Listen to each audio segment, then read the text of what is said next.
Day after day, we are surrounded by the presence of criminals. We are spectators to the deepest darkness in human actions and the bizarre reality that someone's suffering can be a form of pleasure. As dedicated investigators of the criminal world, we're on a mission to uncover the most shocking crimes and get inside the minds of those who commit them. I am Luke, and today I bring you another unreal true crime.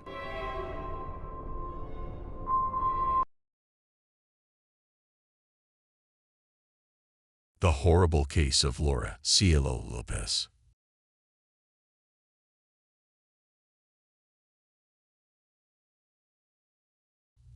Cielo Lopez was born on November 11, 2000, in the city of Plotier, Argentina. Her older sisters, Melissa and Damaris, adored her from the very first moment. When Laura was just 3 years old, her mother passed away in a car accident, leaving the three sisters in the care of their father. Initially, he worked hard to keep the family afloat, but a few years later, he fell into alcoholism. Despite the terrible things happening around her, Laura was a very sweet and affectionate child, which is why her sisters started calling her Cielo, or Heaven, in English, a nickname that everyone who knew her would eventually adopt. As the years went by, the girl's father lost his job, and all of them had to look for work. At 18, Laura spent her days selling fried cakes, then attended high school in the evening shift, and in her free time, she took care of her nephews. She was very close to graduating and dreamed of finding a good job to restore financial stability to her family. Unfortunately, an event occurred that prevented this from happening. On September 12, 2019, Cielo spent the entire afternoon with Damaris, serving her mate while she cleaned the house. Her sister joked that it was the first time she had made the infusion correctly. It was a cheerful day. Later, Cielo went to school, where her classmates noticed she was acting strange. She didn't sit in her usual spot, but at the back of the classroom, and left 20 minutes before class ended. Around 11:30 p.m., she arrived home, where she met up with some friends. They spent a good time chatting, drinking beer, and taking selfies to post on Instagram. At 3 in the morning, they said goodbye to Cielo because she was very tired and said she was going to sleep. The next day, Melissa wrote to her asking if she had gone to a medical appointment for an ear problem, but she got no response. She then called Damaris to find out if she was with her. The concern grew as Cielo was also not at her house. Hours passed, and the young woman still hadn't appeared, so they decided to report her missing to the police. Once at the police station, the officers told them they had to wait 48 hours from the last time they saw Cielo to request a search. They claimed she was probably with some boy, as this was supposedly common among teenagers. However, by Saturday, Cielo had not shown any signs of life, and the police finally took the report and began searching for her, but it was already too late. On Sunday the 15th, two fishermen, aged between 20 and 30, were carrying out their work in the area of the breakwaters of the Limay River. This location was only 15 kilometers from Cielo's house. They were calm until they saw something that took their breath away: the body of a young woman, cut into 8 parts, floating in the water. They quickly notified the authorities. On arrival, the first thing the authorities noticed was the brutality of the body's condition. It had clearly been cut by someone skilled with knives. The detectives continued to search the area to see if they could find clues about the victim's identity. Nearby in the same river, they found some tights and underwear. Not far away, they found 2 rings and, eventually, a knife full of blood at the bottom of the river. They decided to call Cielo's family. When Damaris arrived at the scene, and saw the objects, she did not doubt for a second that they belonged to her sister. The autopsy was conducted by Dr. Carlos, who noted that the cause of death had been a severe skull trauma, causing internal cerebral hemorrhage. The trauma was caused by a blow to the occipital part of the head, resulting in loss of consciousness. Cielo had been agonizing for 2 to 4 hours. Had she received medical attention, she might have survived. She also had bruises on her arms, indicating she had been struck and had struggled to save herself from her attacker. Moreover, the forensic examination confirmed what Cielo's sisters feared. The body had intimate injuries compatible with abuse. Finally, it indicated that due to the characteristics of the cuts on the neck, arms, and legs, it could be affirmed that the perpetrator used knives with a flat and scalloped edge, meaning they had no medical or anatomical knowledge, which broadened the list of suspects. The detectives had no idea who could have committed such a heinous crime. By analyzing the location of Cielo's cell phone, they detected that a man had contacted her after 3 in the morning on Friday. His name was Alfredo Escobar. He was 28 years old and worked as a mechanic. In the past, he had attended the same high school as Cielo. He was fond of fishing, which likely meant he knew how to handle a knife. The distance between his home and the crime scene was 2.5 kilometers, or about 20 blocks, which helped with the cell phone tower signals. At 3 o'clock, 3:22, 3:36, and 3:40 a.m.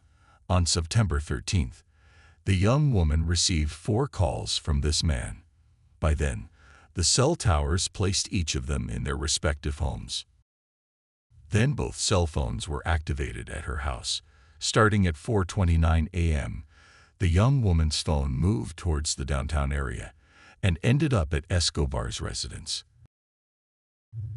At 5 a.m., Cielo uploaded a WhatsApp story with an alien emoji.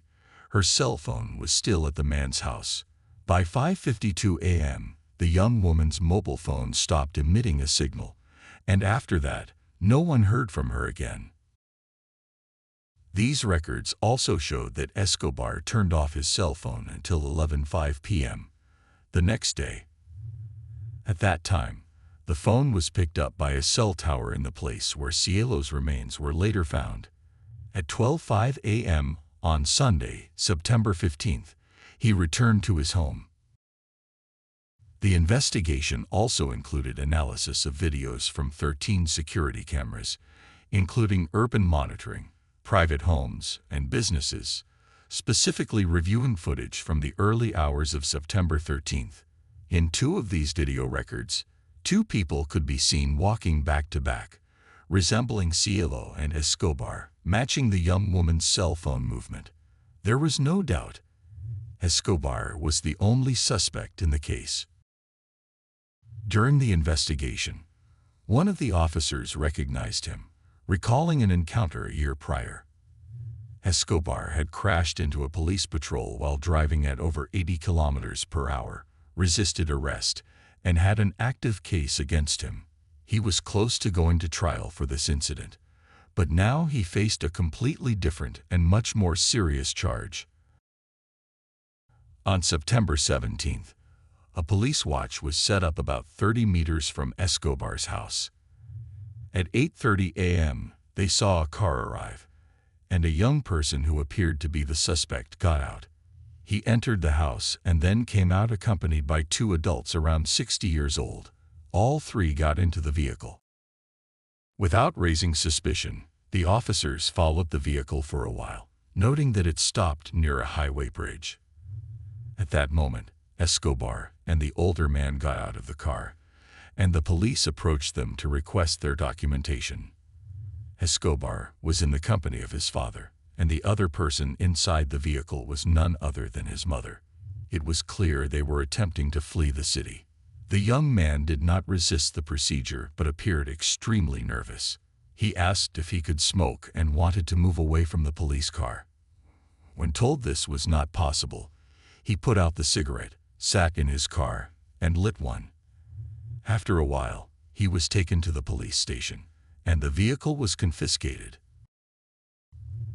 A few hours later, he underwent medical examinations, which revealed inflammation in the knuckles of his right hand, consistent with having thrown a punch. He also had cuts on one finger and a bruise on the palm of his right hand.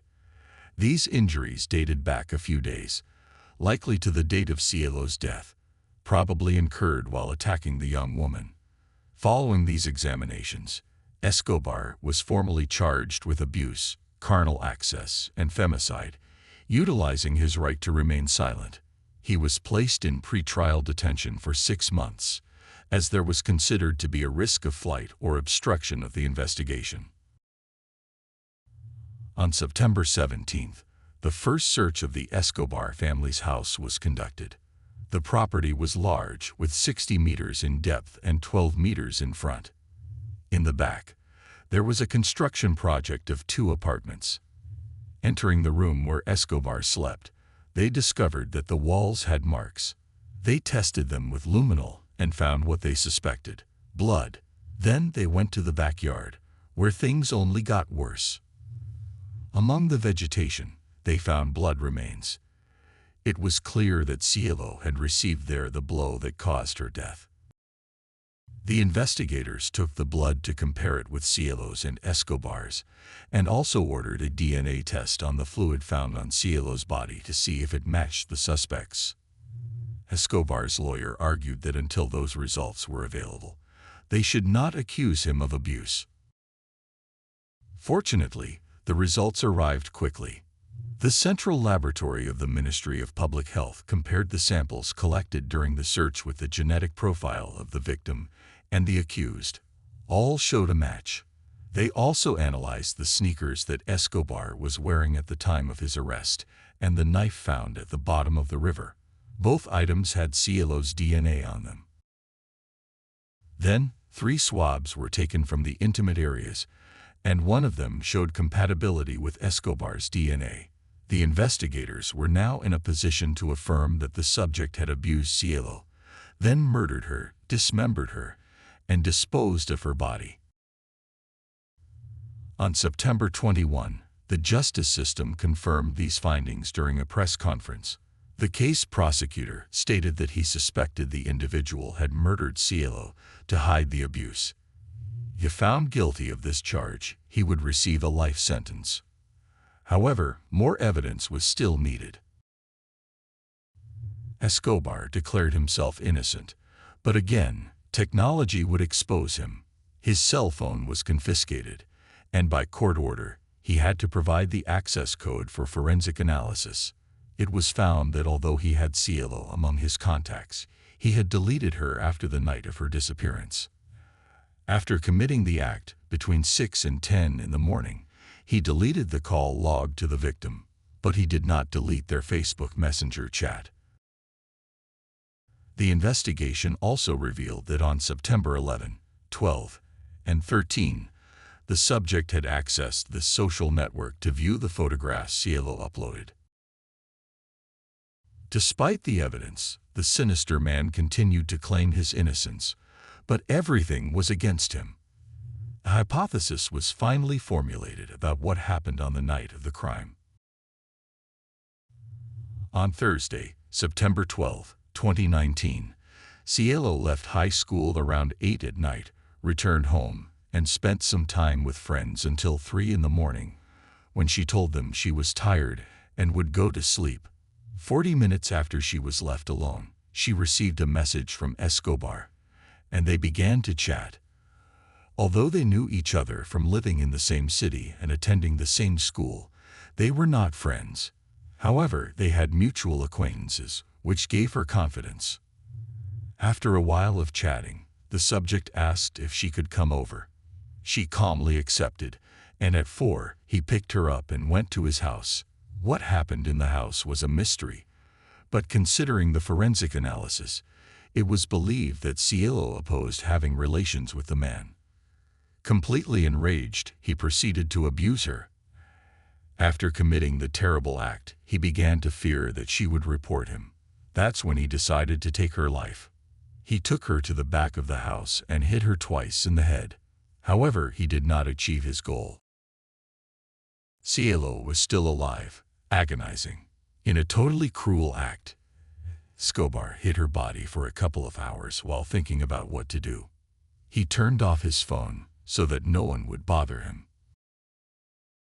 Cielo's body was in the under-construction part of the house for almost 24 hours. During that time, the contusion she had received took her life. Finally, the subject dismembered the body with a sharp knife from his kitchen, hid the body in his car, and drove 15 kilometers to the area at the Limahe River. He disposed of the body parts, throwing them away as if they were worthless. Once there, he turned his phone back on, relieved and believing he had finished the job.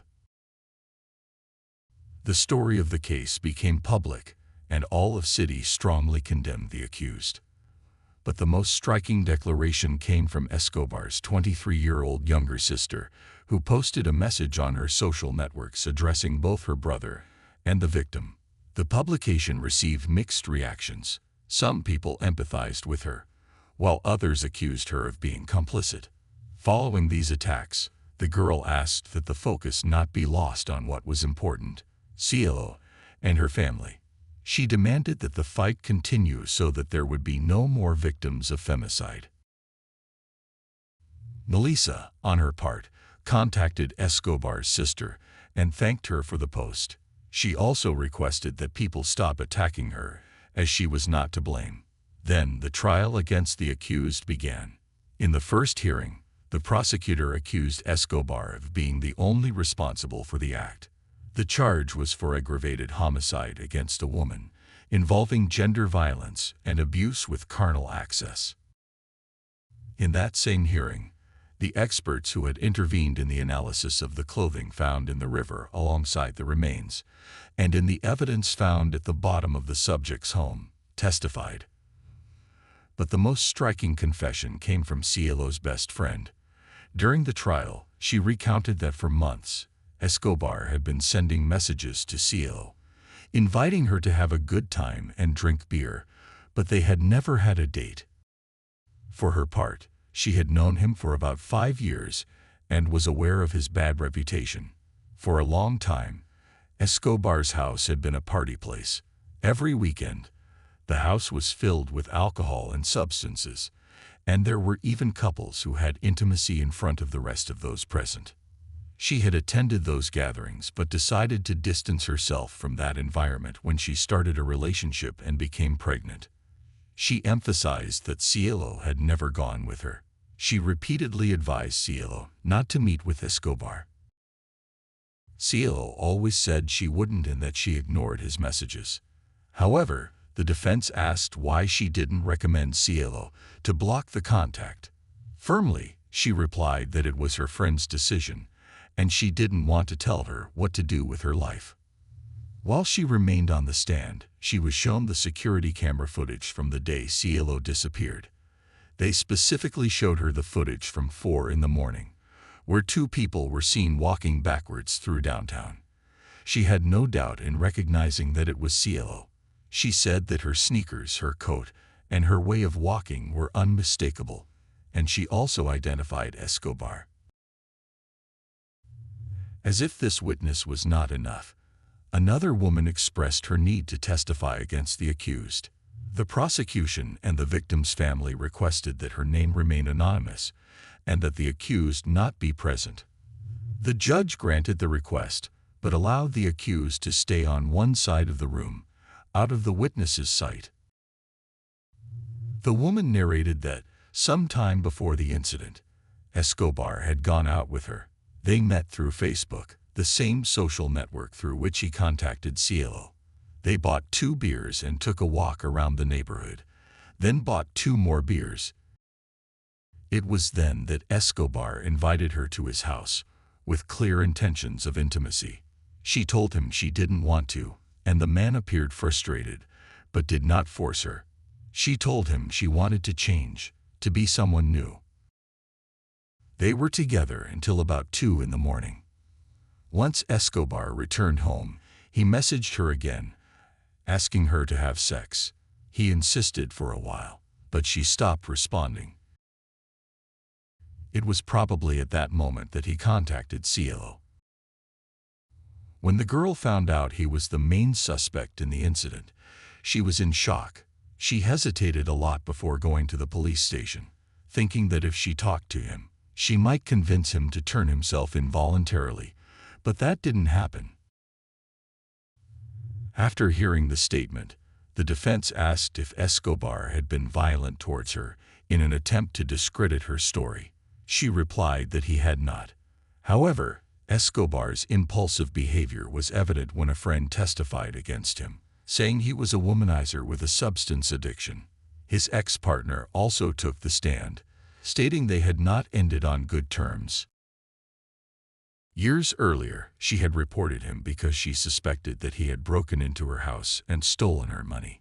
When she confronted him to return her things, Escobar hit the friend who was with her. In response to these statements, the accused tried to defend himself, pointing to a friend who was also his drug dealer as the perpetrator of the crime.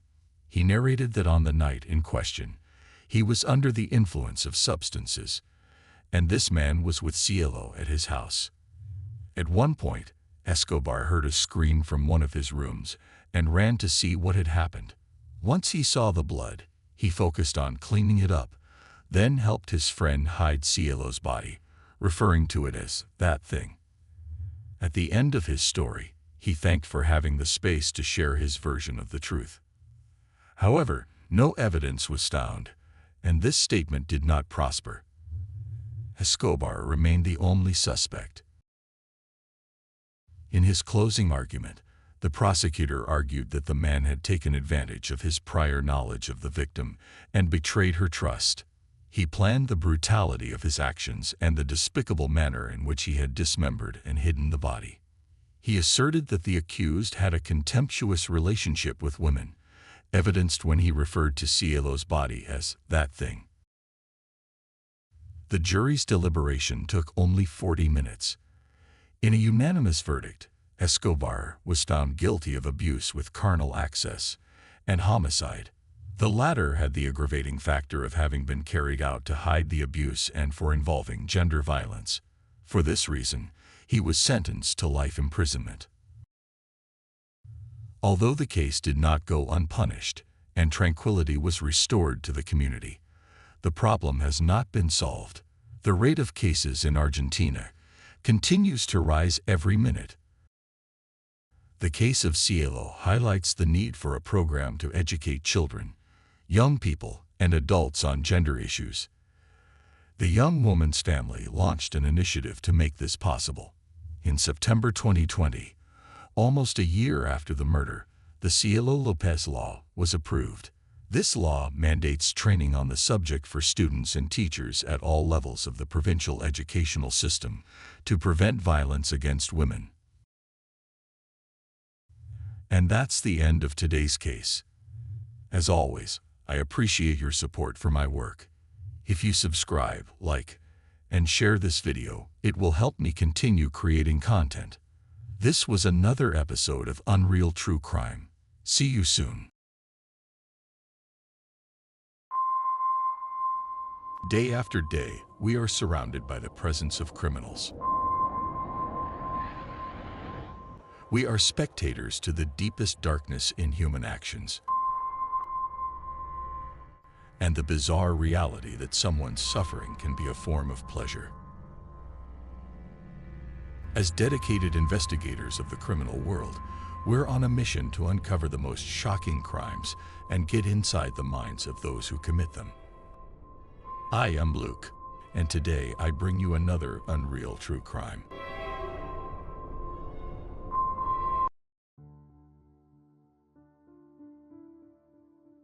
The horrible case of Ella Bennett.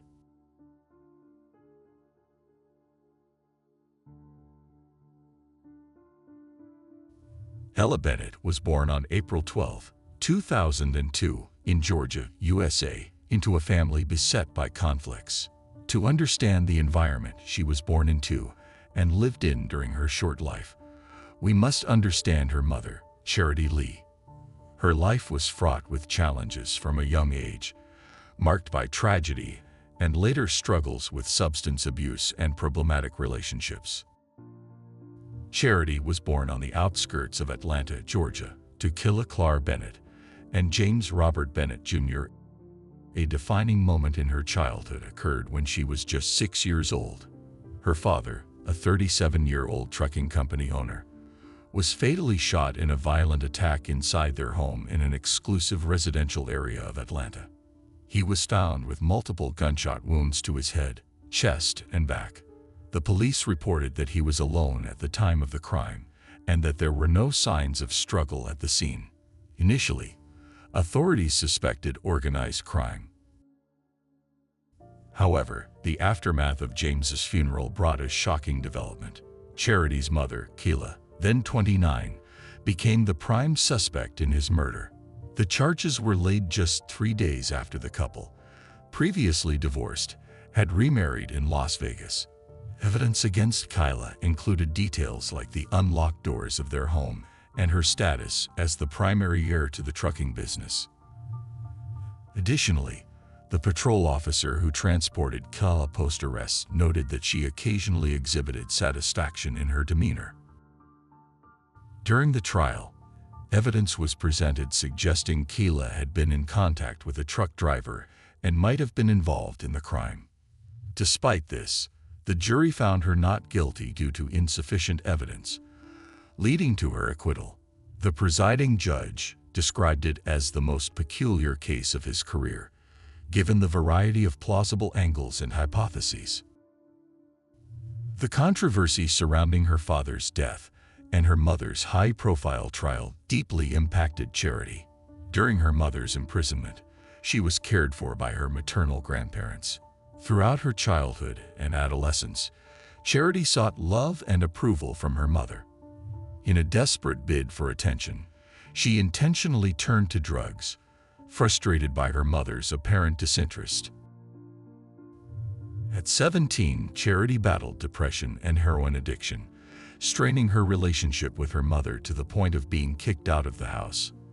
With just $100 given by her mother, Charity faced a stark choice between rehabilitation and potential overdose. This money, however, became her lifeline as she chose to enter a rehabilitation center in Chattanooga, Tennessee. She achieved sobriety for about a year, finding a place to live and enrolling in college. Nevertheless, her journey to sobriety was fraught with internal battles against her darkest demons.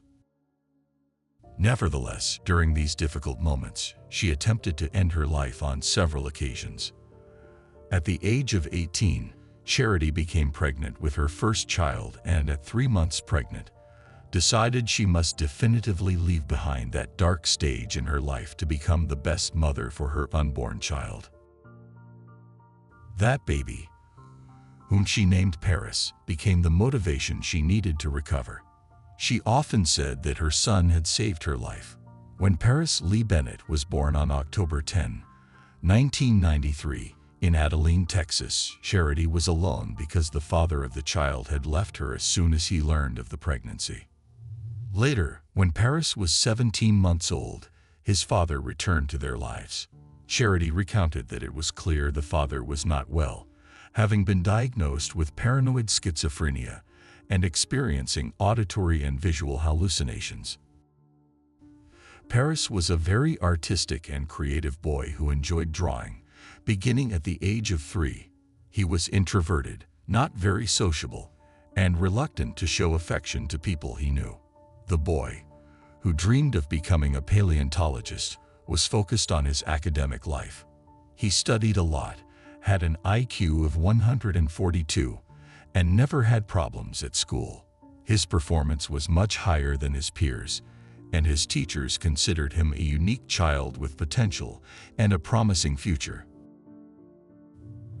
After having her baby, Charity married twice, but neither union was successful. One marriage was with a man named Brendan, but the circumstances of their breakup were not disclosed. In her desire to form a family, Charity started a relationship with a man named Jonathan, and at the age of 28, she became pregnant with her second child, a daughter. The news filled the family with joy, but initially, Paris did not seem happy about his mother's pregnancy, which worried Charity. However, once his sister was born, things changed. Paris fell in love with his sister, showing affection, protectiveness, and attentiveness towards her. Paris did not have many friends, and his little sister was his playmate. She was a loving, kind, intelligent, and very determined girl. From a young age, she demonstrated a compassionate nature, even expressing a desire for her mother to adopt all the hurt children in the world. Her loved ones described her as a little girl with a strong personality, always speaking her mind. Over the years, the happy home that Charity dreamed of turned into a nightmare. Her partner had serious alcoholism problems and was a violent man. According to Charity, the relationship ended when her husband was stopped by a police officer, and when asked to exit his vehicle, he refused. The officer reached into the car, and the driver sped off, dragging the officer along. The officer then shot and injured him in the leg. When Charity learned about the incident, she decided she could not allow her children to live in such circumstances, and chose to separate. The young girl enjoyed her relationship with her brother, finding fun and inspiration in playing with him, seeing him as a role model, and wanting to follow in his footsteps. Paris also appeared to enjoy his time with his younger sister. Childhood videos and photographs show them dancing, playing, and posing together, always smiling. In 2005, Charity and her children moved to Dallas, Texas, to be closer to Kyla, Charity's mother, who had been diagnosed with breast cancer. Charity was a loving mother, but the stress and anxiety from her partner's separation and disputes with her mother led her to relapse into drug use. During the 6 months that Charity was under the influence, Paris took on the role of the protective older brother, a situation that significantly changed his life. He no longer saw his mother as a loving figure, but as an unpleasant woman full of flaws and mistakes. Soon after, the three of them moved to Kyla's ranch in Seymour, Texas, where their lives became even more chaotic. It was during this time that a more emotionally unstable and violent side of Paris began to emerge. He had fits of rage, banging his head against the wall or throwing things on the floor to seek attention. However, Charity seemingly failed to interpret these signs. On one occasion, while living at Kyla's ranch, Paris broke a toy that his sister and a friend were playing with. Seeing this, Charity scolded and punished him. Minutes later, when his mother was away, Paris took a kitchen knife and ran out with it in his hand.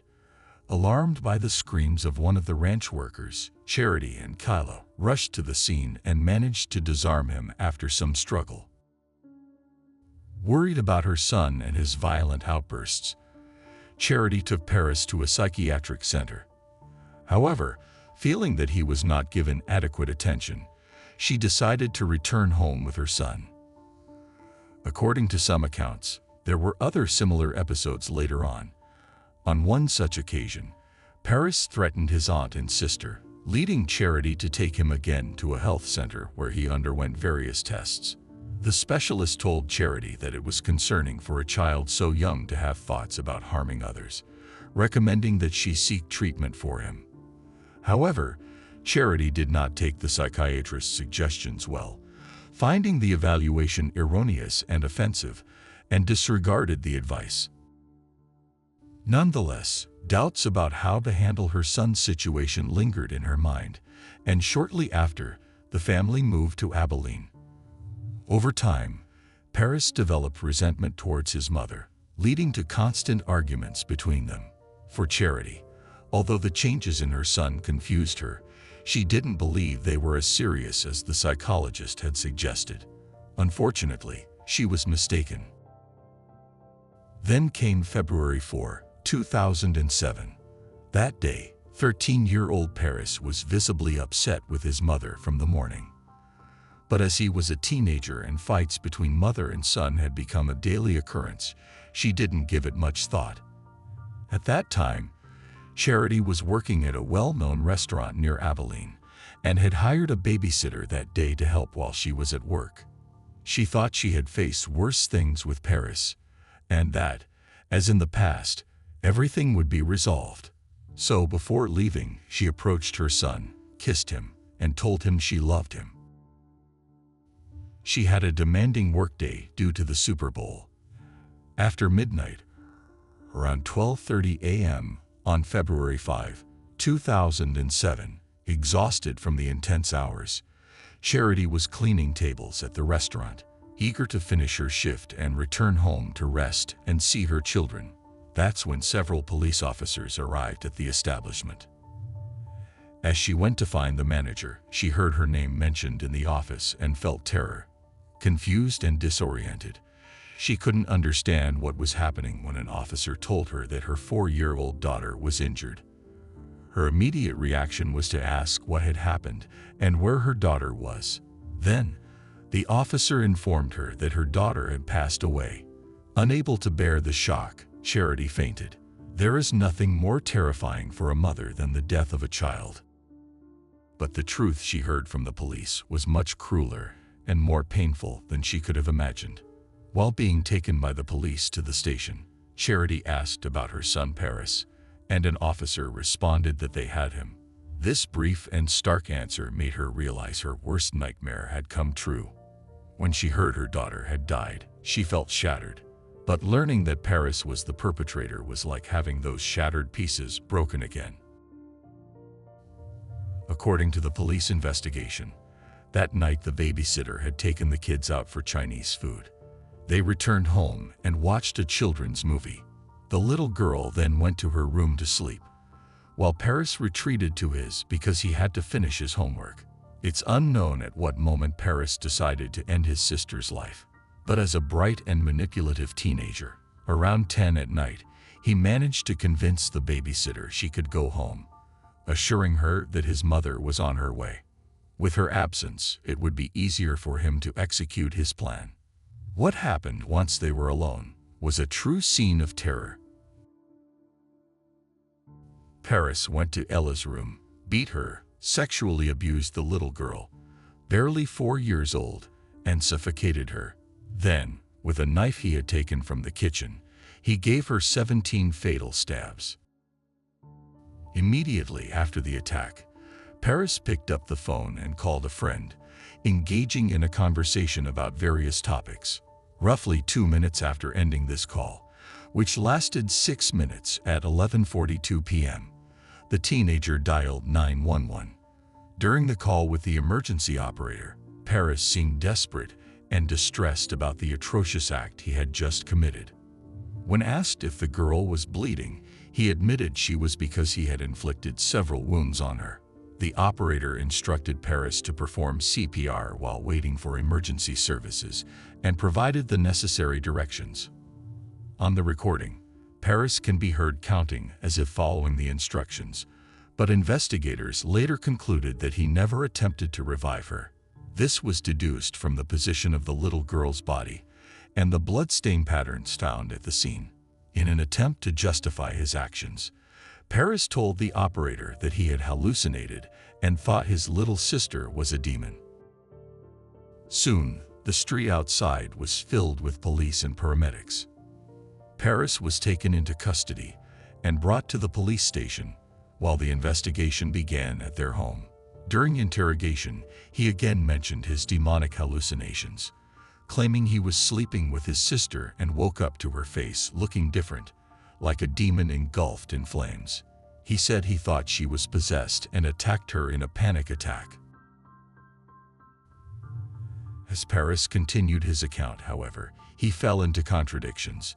He mentioned feeling resentment towards his sister since her birth because he was no longer the center of attention. Initially, investigators thought jealousy might have motivated the attack, but then he revealed his original plan also included killing his mother when she returned home. After a long, confusing, and painful night, Charity arrived at the police station to see her son. The inconsolable mother was shattered but became emotional upon seeing Paris. She got up, hugged, and caressed him amid tears, showing him she was there for him. Paris's reaction, in contrast, was cold and emotionless. He simply sat and coldly asked her what she planned to do. When Charity broke down in tears asking what he meant, Paris reminded her that she had always said she could take someone's life if they harmed her children. His question was not out of fear, but rather a challenge.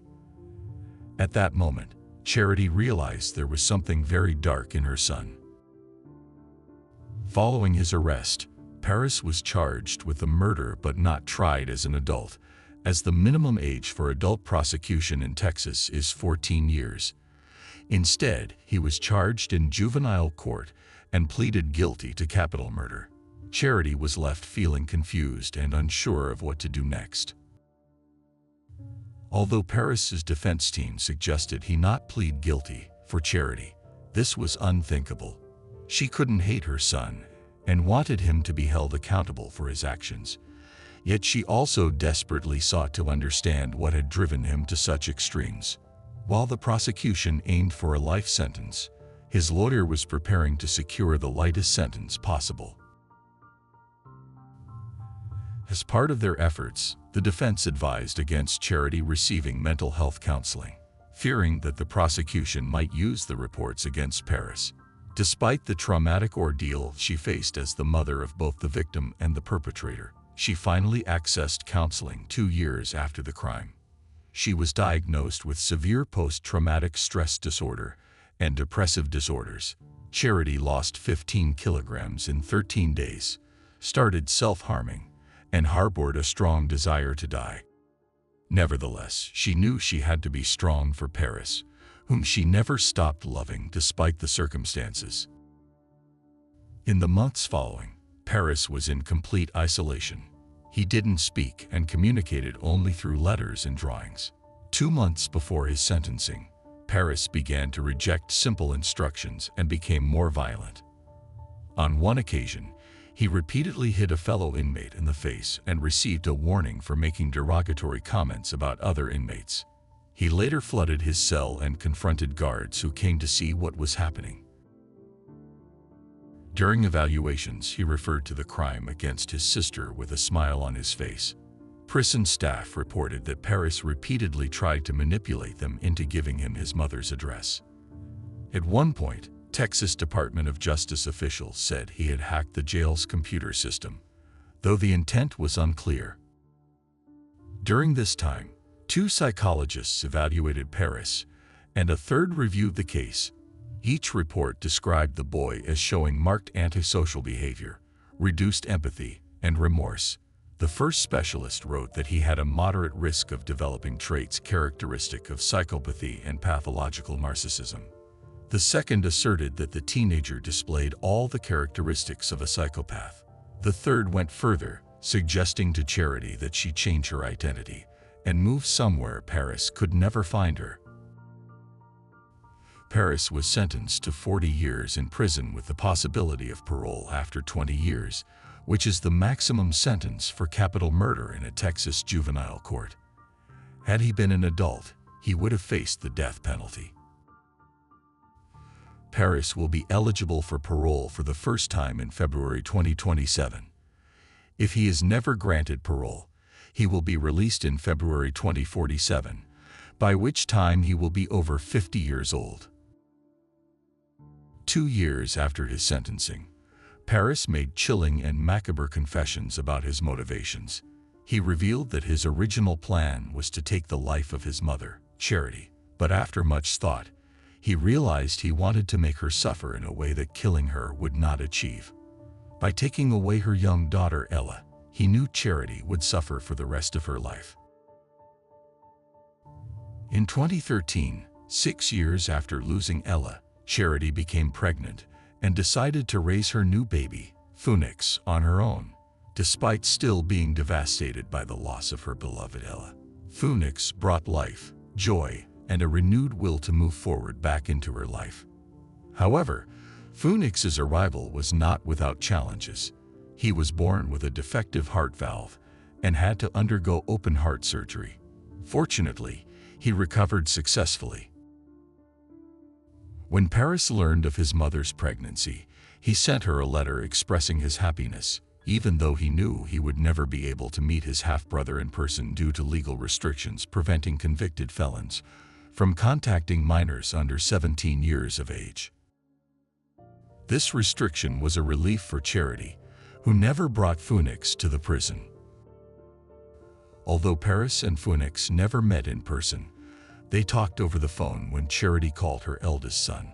Despite trying to handle these interactions naturally, Charity always harbored the fear of doing something that might put Phoenix in danger from his brother. In 2013, at the age of 19, Paris was transferred to an adult prison. 6 years later, in 2019, he gained significant attention after an interview with journalist Piers Morgan. In the interview, a calm 26-year-old Paris claimed he never felt he achieved any goal by killing his sister.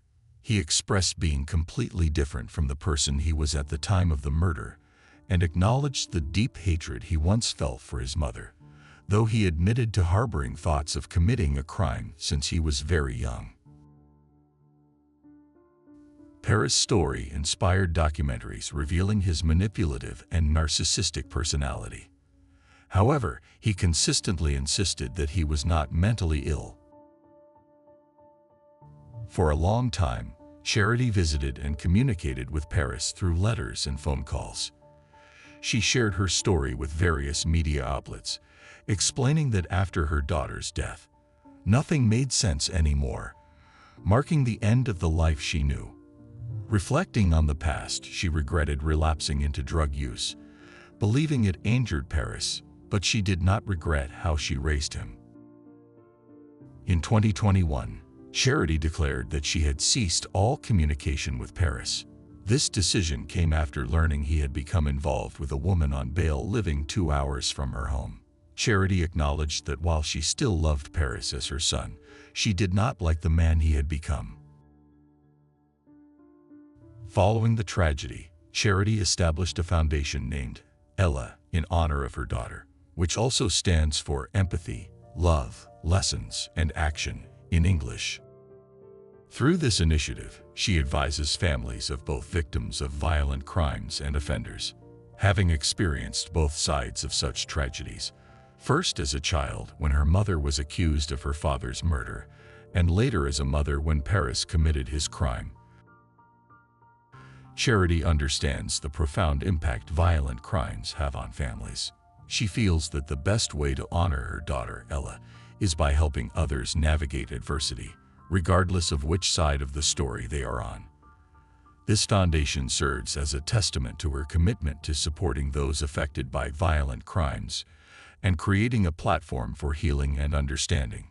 Charity's work aims to provide guidance and support to those facing similar challenges, helping them to find a path forward amidst the turmoil and pain caused by such life-altering events. After 13 years working, Charity decided to shut down the Ella Foundation to focus on her son Phoenix.